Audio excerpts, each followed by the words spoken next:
Ассаламу алейкум, урматтуу биздин Муз ТВ YouTube каналыбыздын катталуучулары. Мантип биз Медет Таксырдын үйүнө келип калдык. Жакшы күчтүү суагай жаш аттар келиптир. Азыр Таксыр өзү ат бастырып келаткан экен. Азыр уже келейин деп калыптыр. Сиздерге азыр тартып көргөзөбүз. Бүгүн 3-4 ат чыгат. Ошолордон өзүңүздөр жакканын тандап көрөсүздөр. Мынакей Таксыр өзү дагы келип калды. Ассаламу алейкум.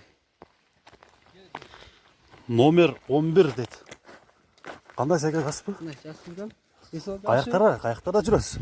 Аттың айд бойлы бастырып келген. Не сууда атасызбы? Бұл суытылды да. Шуда атысы. Бүгінгі тура келген аты шуда. Жакшы ат экен, көрүнүш. Жашы кандай мынакей? 3 асыйды.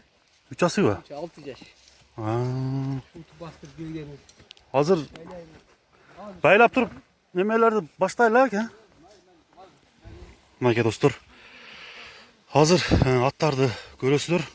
Ушул аттын да баасын айтабыз сиздерге менен чогуу. Андыктан биз менен чогуу болуп туруңуздар. Бааларын билели, жашы кандай экен, улакка жүгүрөбү, жүгүрбөйбү.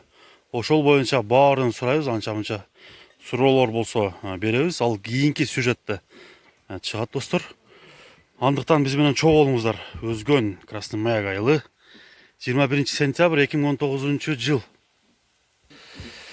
Мынакей Таксыр, мына биринчи ат боюнча өзүңүздүн мүнөздөмөңүздү бере берсеңиз Таксыр, Бул канча жашта? Бул 3 асыят. 3 асыят. Жаш боюнча 6 жаш болот. Кара байыр. Таза кара байырбы? Бул сынак аттардан бизденче. Тамаят деп коет. Улакка жарайбы азыр? Улак жакшы ат. Улак жакшы үйрөнгөн атта.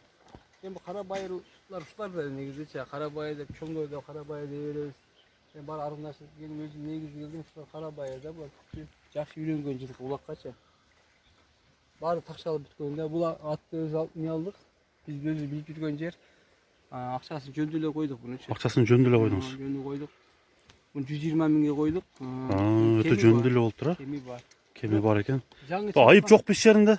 Айып жок. Анан просто атты бул аттын иши дагы бар. Ишке дагы кетеби? Арбага дагы жүрөт, кошко дагы жүрөт, эмне бар. Универсал ат да. Универсал аттардан экен, мынакей торат. Ошо баасын 120 койдук. Берет анча-мынча жаңы чабар болгон болсо, үйдө улакчы бар. Үйрөнгөн ат. Азыр бул 120 миң сомдук аттын бир бастыктарын көрүп коелу, чуркатып нары бери уруп эки жака улакка гарантиясы бар экен бул аттын. Боюнун бийиктиги 1.60 чыгып калат. Мынакей достор. Нары бери поворотторун көрөбүз азыр,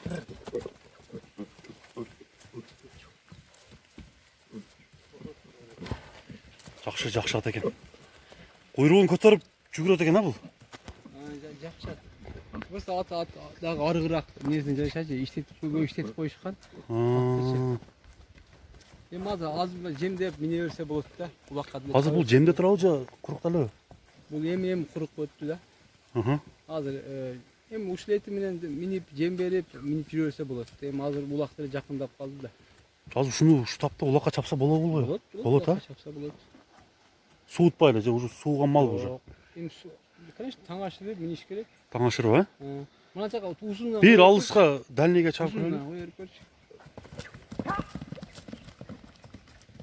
Камчысы жок эле жүгүрөт экен бул, Өзү үйрөнгөн аттар камчысы жок эле чуркайт, өзү жакшы үйрөтсөңчү.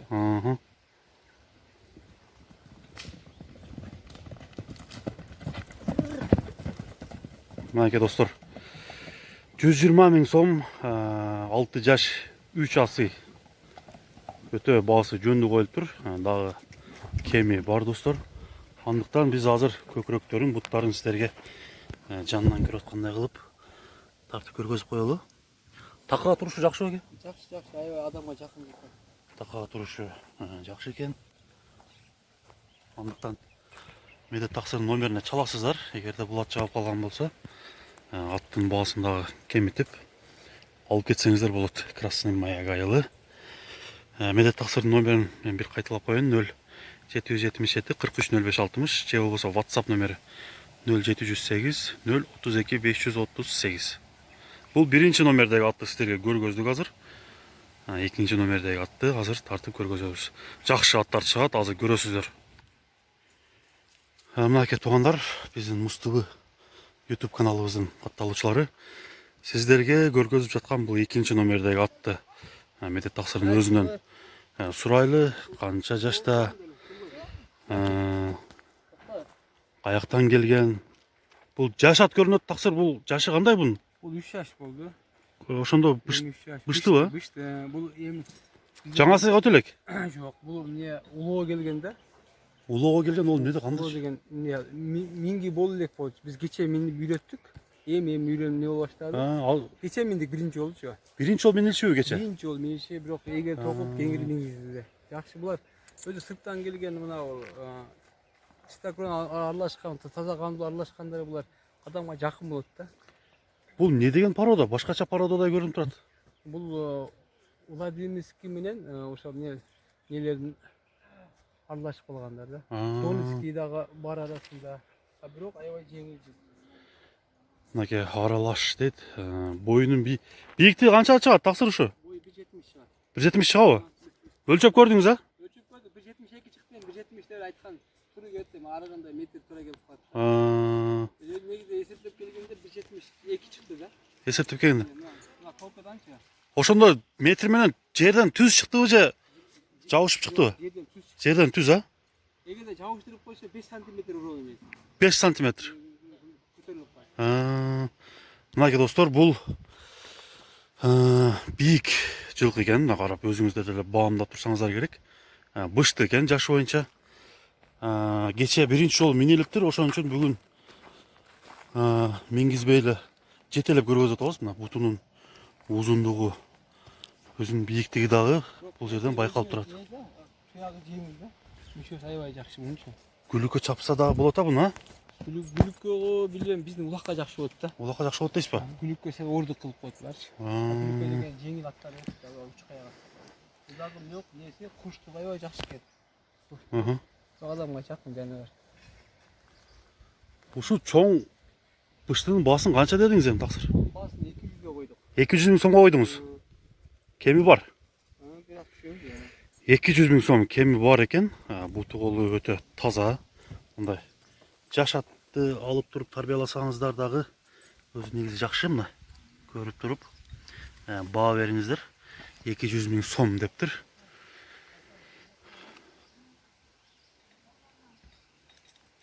Бунун түсү тору да? Өңү. Жерде? Жерде эсептеп. Жерде болуп эсептелет, да? Бою 1.70 сантиметр чыгат экен. Бул российский породадагы аралаш жылкы. Андыктан достор, бул экинчи номердеги ат бол. Тақсы бир эки айландырып жетелеп көрүнчү. Башысын бир көрүп коелу. Өңү дагы башкача мындай точкалары бар. Тоголок. Сіздерге байкалып атабы же байкалбай атабы? Өңү аябай жакшы экен. Экинчи номердеги ат болду бул. Азыр бул жакта дагы жакшы аттар чыгат. Биз менен чогуу болуп туруңуздар. Мынакей достор, бүгүн жалаң ушундай тоору жерди аттарды көргөзө турган болуп атабыз. Мына башкача, бул дагы өзгөчө породадагы ат экен. Азыр караңыздар, суагай, узун бойлуу атты Медет Тақсырдын өзүнөн угайлы. Кандай ат, не деген порода ат? Бул ат жаң келди. Мен деген азыр эле күн болду. Буга 2 жума болду. Өзү американский порода да булчу. Американский, а? Американский порода. Американский породаны кайсы жеринен билсе болот? Бул өзгөчөлүгү булар деген. Мына көрүп атасың го, эмне мүчөсү деле. Башкача болуп, мойнун тика көтөрүп. Бирок акчасы жөндөр эле болду. Бунун бою 1.72 да таза. 1.72 чыгабы? 1.72 чыгат бою. Өзү 4 жаш жаңасы. Жаңасы. Бирок курс жылкы жаныбар. Бул улакка чабылып көрүлгөнбү же көрүлгөнбү? Чабылды. Чабылды эле, а? Чабылып эми келди бул. Эми эле келди. Американский порода да бул. Азыр нары бери бурулгандарын Көрөлү өзү узун, суагай жакшат экен. Куштугу аябай күлүкчү жылкы. Жашы 4 асы, 78 4 жашта, мен жаңы асы. Азыр мындай кылсам да керикилер ар кандай өлчөп коет экен, биз түз өлчөйбүз да. Анан эмне кылып атабыз да? Өзү негизи 1.75 чыкты. Жаткандачы мен 2-3 сантиметр ылдыйраак айтайын деп ушу эмне өзүмө эмне кылдым да. Өтө эле жогорулата бербей, Жок, өзү 1.75 чыкты. Тартсакчы. Түз Түз тартканда. 1.75 чыкты анан ошо 1.72 келе деп эсептеп коюп элем, ошого расчет алып эле. Акчасы деле өйдө койдуган жок. Акчасын 300 миң кеми бар койдук. 300 миң сом кеми бар, Кеми бар. Эми бул деген мына ат бул арык да.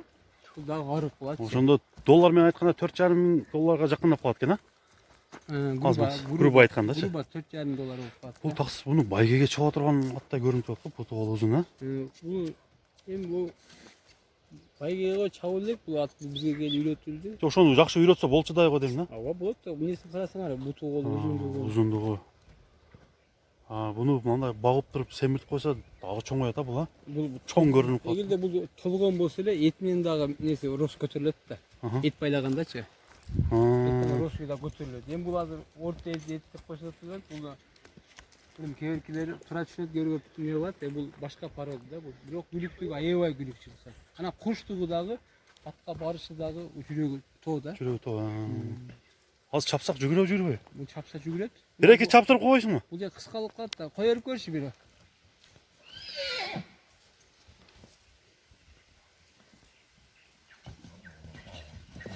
Көрсү көзү бар. Бул атташ эле канча биздин аттардан эки салат болот. 4 аттап эле келип калды бул жерге. Кыскалып калат да, бизден буга. Кыскалып калат экен, чындыгында. Жерге чаап көрсө. Үчөлөрү мына карасаң, сулуулугу. Сулуат экен, сулуу. Аябай тегиз. Жалтырак. Мынакей. Жаңы асыйдагы бул аттын баасы 300 миң сом деп кеми бар деп коюлуптур. Азыр биз буну айландырып баарын сизге тартып көргөзөбүз. Бир жеринде да айып жок, таза ат экен. 300 миң сом, ошондо доллар менен айтканда грубо 4,5 миң доллар болот. Рубль менен 260 миң рубль болуп калса керек. Кеми бар, сөзсүз түрдө жакшы кылып кемитип берет. Андыктан келип, таксырдын короосуна келип көрүп кетсеңиздер, бул ат сиздерге баардык ат эле жагат.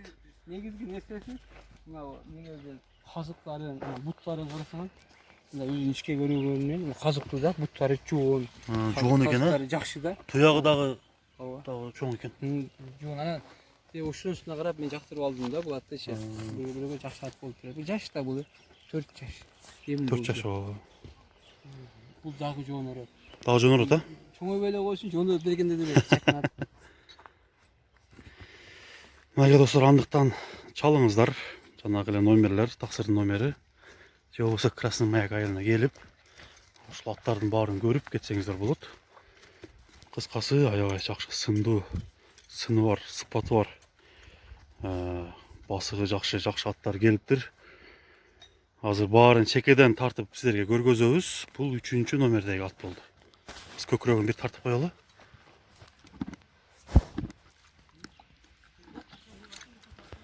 Мынакей достор. Андыктан бул аттарга баа бериңиздер, комментарийга жазыңыздар. Ат кандай ат экен? Кайсы номердеги ат сизге толук жакты, толук унады? Комментарийга жазыңыздар. 1-чү, 2-чү, 3-чү номерациясына карап.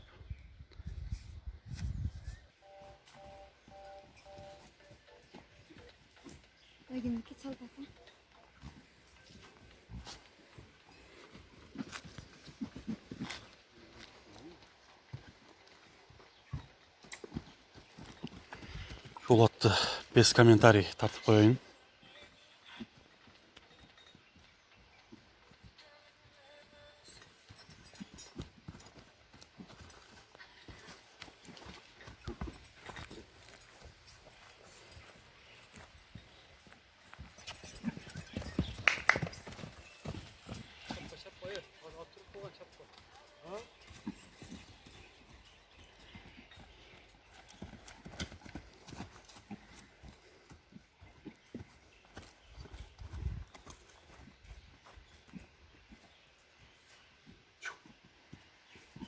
Мынакей достор, бүгүнкү көргөзүүнү биз соңуна чыгарабыз. Бул көргөзүүнү соңуна чыгарбай туруп, жана биз айтып өттүк эле. Медет таксырга аз маз суроолорду берип койсок, сиздерден келген бизге суроолор көп түшүп атат. Ошол боюнча бир эки суроо берип коеюн таксырга, сөзүн немен жыйынтыганда. Жанагы элдер баягы үйүнө барып аттарын көрүп берүү боюнча мисалы үчүн диагноз коюп да, мисалы үчүн ооруп атса, же болбосо кандай ат экен деп сынап бер дегендер анча мынча жазып атышат да. Ошого кандай жол менен барасыз? Эми кандай жол менен эле? Эми мүмкүн болсо аттарын жүктөп келишсин бул жаккачы, сенин убактың болбой атат. Сени көбү чакырат да. Мисалы алыскы жол ишиң таштап барасың. Керек түшүнөт, керек түшүнбөйт экен да. Алдан көрө ушул жакка эле жүктөп келишсе, мен көрүп берүүгө аракет кылайын. Көрүп бересиз? Көрүп бер деген орун боюнча колубуздан келишинче жардам берейин. Эми ал немеде коммерческий жол менен болот да, туурабы? Эми иш таштап койгондон кийин ошондой болуп калат да. Ишти таштап баргандан кийин лучше мен бошоо айтам. Коммерческий делечи алдан көрө алып келишсе жакшы болот эле магачы. Ушул жерде көрүп. Дарылаган жерин дарылап, көргөн жерин көрүп, колуңуздан келсе. Дарылай турганга мен шартым жок. Себеби мен өзүм көрөсүң, мен жылкы издемей, башка издемей көп болчу. Заказдарым көп. Клиенттер келип калат, аны таштап кетип калышыма туура келет. Туруш керек болуп калат да. Ошол турушум керек болуп атат да менче. Мүмкүн болсо жүктөп келишсе ошол жакшы болот да магачы. Ошондой көрүп бере аласыз. Көрүп бере алабыз. Колубуздан келишинче жардам бере алабыз. Анан дагы бир суроо неме болот да. Мисалы үчүн атка гарантиясы бар депчи. Гарантиясы улагы менен гарантия саттыңыз дейли да. Ошого кийин улакка жүгүрбөй калса кандай жолдор? Эгерде мен гарантия бар деп саткан атым болсо, улакка жүгүрбөй калса аттап келип берсе болот мага. Мен эгерде пыштыбы жаңасы болсо, мисалы мен гарантия деп айта алам. Себеби мен негизи гарантия деп аттарыма гарантия деп айтпайм мен негизи. Себеби мен эртеңки күнгө ажалыма да гарантия бере албайм да. Эртеңки жашайм, жашабайм. Эми аттын жакшы экенин, тамак экенин билсем, тамак экен деп айтам да. Келип мисалы биз менен содалашып, бизге ушундай ат улагы жарайт, мындай десе, мен ошого карап мүнөзүмөн бере алам. Чындыгы улакка жараган ат аттардан кымбатыраак турат.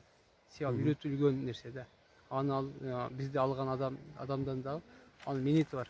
Аларды тарбиялаган, үйрөткөн улакка дагычы.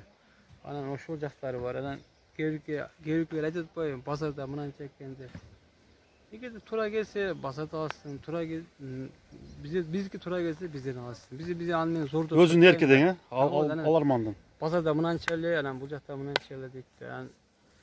Акчасы чөнтөгүндө. Кааласа алат, кааласа албайт. Туура айттыңыз ушул жерден. Анан базарда сизге кошулам.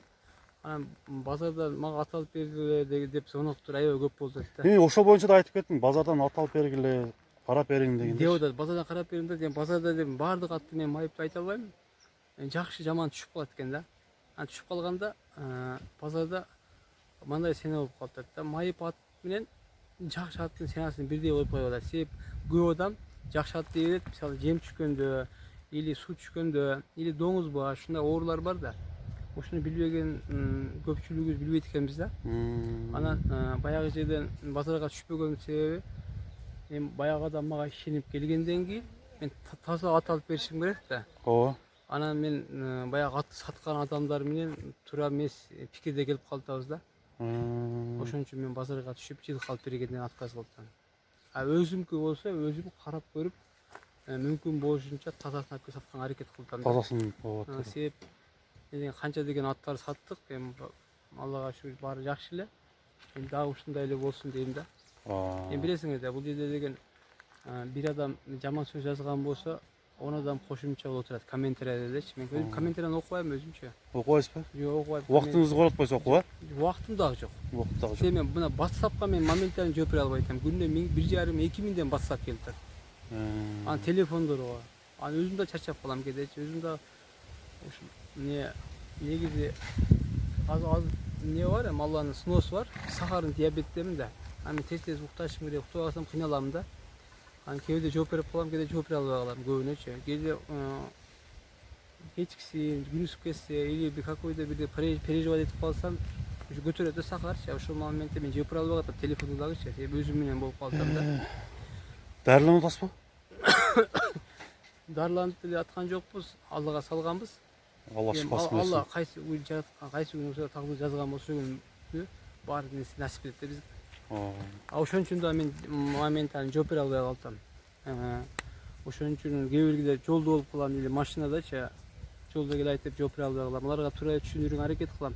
Бир аздан кийин чалгат. Анан кечкисин мен мал менен уктап алсам, эртеси күнү аябай кыйналам да. Ошол жактары болуп турат. Эгерде аттарын көргүзүп, базарда болсо, не кылса, ушул жактар болуп атат да, ошондой туура эмес пикирлер келип калат. Башка адамдар мененчи. Анан может ал адам деле может бир ай мурун алгандыр, ал оорусун билбей калышы мүмкүн да. Анан бул адамга бул ушундай экен, силерге туура келбей калат экен, эгерде өзүңөр сүйлөшүп алгыла, мен ушунусун айттым деп койсоң деле болот, бирок базарда шайтан бар да, билесиң. Шайтан иштейт, туура эмес нерсе болот. Мен стараюсь адамдар менен даже айтышпагангачы. Жакшы мамиле курганга? Эми Аллага шүгүр, ушунчалык жүрүм, Аллахтын кидаят бергенине, ушунчалык саалык бергенине, Аллага чексиз шүгүр. Эми эгерде Алла Таала ушунча кидаят алып келбегенде ким болот элек? Кудай ушуга эл болот эле. 40 коюн ишин. Таксы мына кече Шора Башатта аттарды тартпадыкпы? Ошодо сиздин балаңыз баягы минип жүрдү аттарды. Ошол боюнча дагы комментарий жазып турат, Таксырдын баласы эде Таксырдын аттары депчи. Жок. Ал мага караштуу аттар эмес алар. Эми минген бала, ал бала менин колумда иштеген да. Жылкы баккан, аттын богун чыгарган, анан атты минген бала да, ал башка кишинин баласы. Мен бул жерде өзүмдүн жаш балдар дейм, балам менен тең балдар да. Балам деп коем да. Мен балдарым сөөк сактуу узун бойлуу балдар. Мен балдарыма ошол эле бойлору кичинекей. Биринчиден, экинчиден эми 20-30 сом төлөгөндөр да барып минип бер деп, ошого барып минип бергендир да. Ал мага эч жакынан караштуу нерсеси жок. Азыр менде иштебейт ал бала. Сиздин колуңузда иштеген да? Менин колумда иштейт эле да. Эми 20 сом акчалай төлөгөндөр барып минип бергендир да. Мага эч караштуу нерсеси жок. Таксыр мына атты суутуу боюнча дагы көптөгөн суроолор келип атат да, мондай паэтап мына атты алдык, ошо неме тепкич менен үйрөтсүн дегендерчи, айтып берсин. Ошолорго бир жооп берип койбойсузбу? Же качан? Мен ошону туура айттым. Азыр мен WhatsApp'та мисалы 1,5-2 миң болгон болсо 70% ушу суроо менен кайрылып атышат да. Мен аны ар бир адамга отуруп бир жарым саат сүйлөшүм керек. Кеминдечи. Подробно эртең мененки будайды кандай кылыш керек, суут боюнча мисалы жемди кандай тартыш керек. Мен подробно отуруп, ал мен WhatsApp'та жооп бере албай калам да. Ошон үчүн айттым, анан кыргыздар бир жерге чогулгачы макул. Барайын, жооп берейин. Же келгиле. 5-10 бала келиңиздер дагы, мен ушул жерде бош аттарын караган малдарда мажа отуруп алып жооп берейин. Мен телефондон жооп бере албам. Ал WhatsApp'та сүйлөп атсам, телефон звонок болуп калат. Ушул нерсеге мен дагы кайрылайынчы, ушу мүмкүн болсо келгилечи.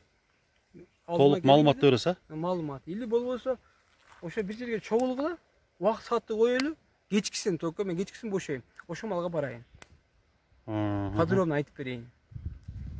Полный баштап аягына чейин. Суутуну аягына чейинчи. Азыр эми барлык аттар суут утпай, или үйүрдөн келген аттарды кантип таслап, кантип багуу киргизүү боюнча айтып атышат да. Көп аттар үйүрдөн келди да. Ошону дагы подробно ошол жерден сурашсын. Айтып бересиз бардыгын, Мен колуман келишинче айтып берүүгө аракет кылайын. Мынакей Таксыр, азыр ушул видеону жооп суроолорду кыскараак кылып туралы, кийинки дагы неме болуп кетебиз, Таксыр? Макул. Азыр жооп бергениңизге чоң рахмат. Рахмат. Болуптур экен. Алла разы болсун. Базарыңызды берсин сиздин дагы. Өмүрүңүз узун болсун, ден соолугуңузду караң ака. Сиз керек адамсыз элдергечи. Баарыңыздарга тынччылык, үй бүлө бакыт каалайм. Тапканыңыздар берекелүү болсун.